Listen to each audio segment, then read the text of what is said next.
সন্দেশ কত? 100 গ্রামের দাম 40 টাকা, 250 গ্রামের দাম 100 টাকা হয়। দেন দেন। দেন 100 গ্রাম দেন, 100 গ্রাম দেন, দেন দেন আপনি। আমি দিচ্ছি একটু না, খাই। এর ভিতরে দেন, সমস্যা নেই, আপনি এর ভিতরে দেন। আমি তো দিচ্ছি এর ভিতরে, নেন ভালো না। হবে না, সমস্যা নাই, দেন, আমি নিতেই তো আসছি। আচ্ছা, ঠিক দেন, মেপে দেন। আছে, তো আইসেন, তারপরে একটু খাওয়াই দেখাইয়ে নিই। হয় তাহলে তো সবার তো আপনারই লস হবে। হ্যাঁ, তা তো একটু লস হয়।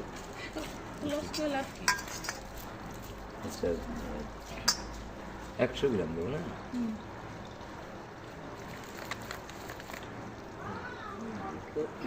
নানান কষ্ট হয়ে গেল। আমি কাগজে বাইকে দিয়ে যাবো। দাদা কাগজে দেন, পরে নিয়ে যাবেন, সমস্যা নেই। হ্যাঁ, তো বাটি নিয়ে আসছেন বুঝে আমি এটা এর ভাঙাই দিলাম আর কি, হালকা বাটি। ঠিক হয়ে যাবে, ভারী বাটি হলে মানে কাগজেই দিই।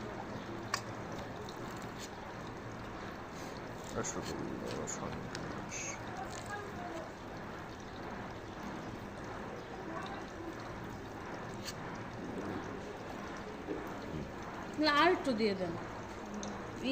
এক কাজ করেন আপনি, 50 টাকা দিয়ে দেন তাহলে বলো। 50 টাকা দেন।